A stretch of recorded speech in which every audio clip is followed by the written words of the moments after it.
Now I know this may seem like a brother and sister feud, but I assure you that it's not. When I was 14, my little brother bullied me. He was always hitting me, and for some reason, he was strong, so it hurt like hell.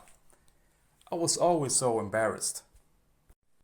He was the youngest child. Not that all youngest children are spoiled, but he was a brat. He never asked for anything, only demanded.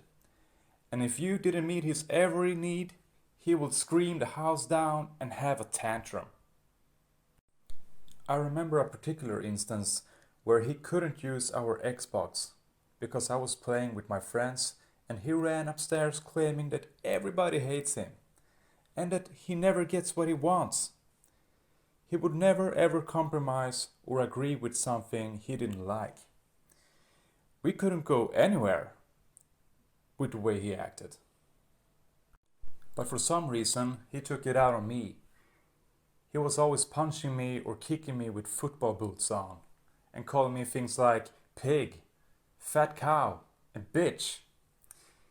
He would constantly hurt me over and over and over with no regard for my feelings. I never ever told my mom or dad for fear that they would tell me I was overreacting. Sometimes, after he was being particularly nasty, I would start to cry. And when my mom asked me what was wrong, and I tell her my brother had hit me, she'd tell me he couldn't hurt me that much.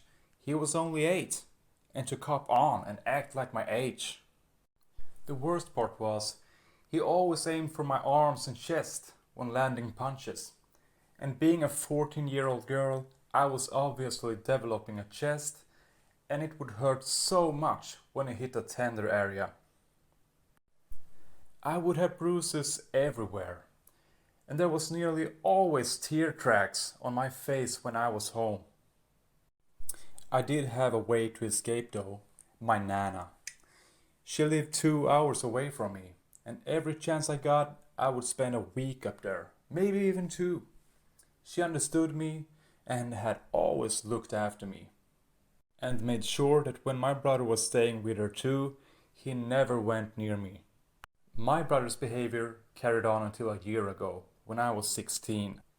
My Nana finally sat my now 11-year-old brother down and told him what a D-head he had been, and how much he had hurt me over the 2 years. He said he had an epiphany and he apologized. I still refuse to forgive him, but we're on okay terms now. I have wanted to get this off my chest for so long, but my friends don't care or believe me.